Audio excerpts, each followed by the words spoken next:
Feedback, input, criticism. Terms often used in gaming to describe a piece of information delivered to a game's development team with the intent of expressing someone's disapproval or judgment of their game's mechanics, systems, or elements.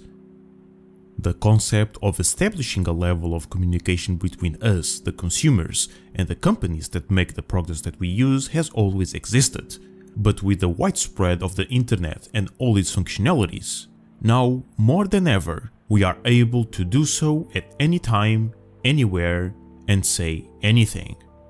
Being by email, social media, YouTube, or Twitch, we have the constant opportunity to directly or indirectly interact with the games we play by sharing our thoughts and opinions to the public or the developers themselves.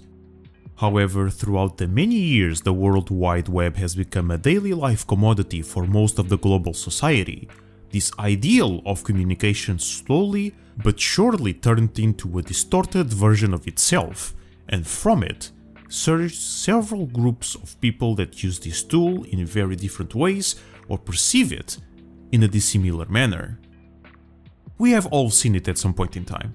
The people that believe that all forms of critique are important, the ones that think feedback doesn't offer any benefit to the game, that it's a waste of time. Some express their input through methodical and well thought out pieces of information, and others that use it as an excuse to harass developers. There are people that absolutely reject all forms of criticism about their favorite game, and others that relentlessly complain about every single aspect of it. Nowadays, this whole concept became a pure, chaotic mess of dispute where it seems that there's no universal consensus of what criticism truly is, its purpose, when and how should be presented. While I do not have the authority to say what is true and what isn't, I personally believe that there's a lot of people that are misguided when it comes to this topic, and I want to, at least, share my 2 cents on the matter and hopefully help others understand how to use this tool to the maximum.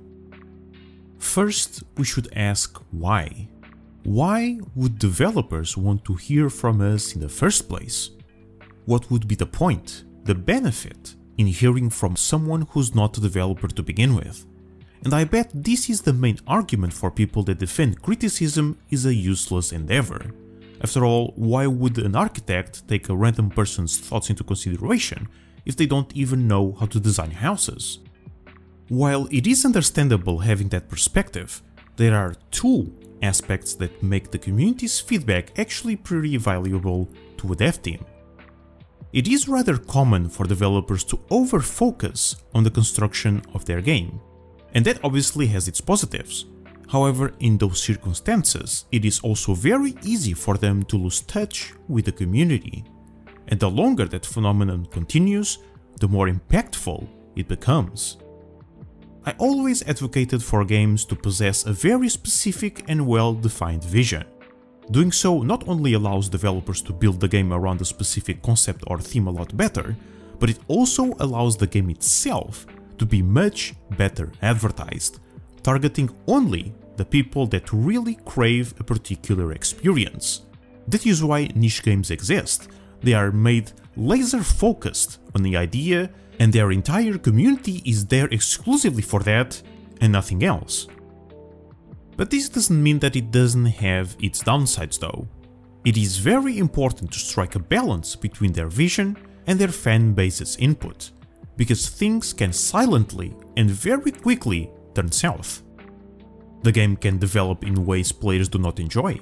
Its mechanics or additions can be poorly prioritized, or even their own vision may be incomplete or have its own inherent problems. These can all happen without the developers noticing in time or not at all, and the community is crucial to solve these problems. How? Think about it like this.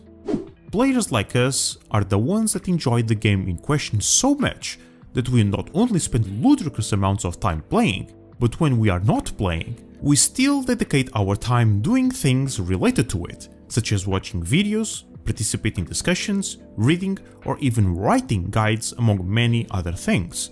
We are experts.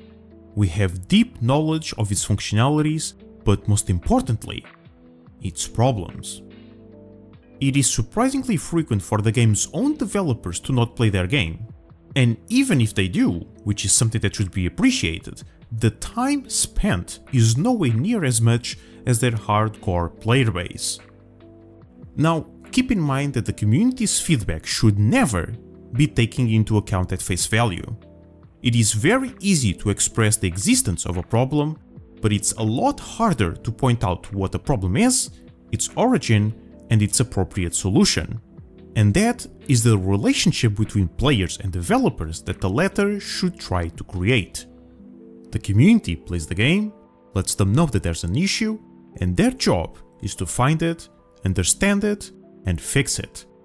It is imperative for us to deliver that information in a clear and detailed way so any dev can easily comprehend our feedback. Of course, this is never a flawless process. Game developers are still humans after all. They make mistakes, and like all of us, they are not perfect. Hence why we must form that connection in a civilized, polite, and constructive manner. We may go to them with good intentions, but if in the end your statement can be summarized into a "the game sucks", that piece of information is utterly useless. And not only it's not useful, it is also derogatory.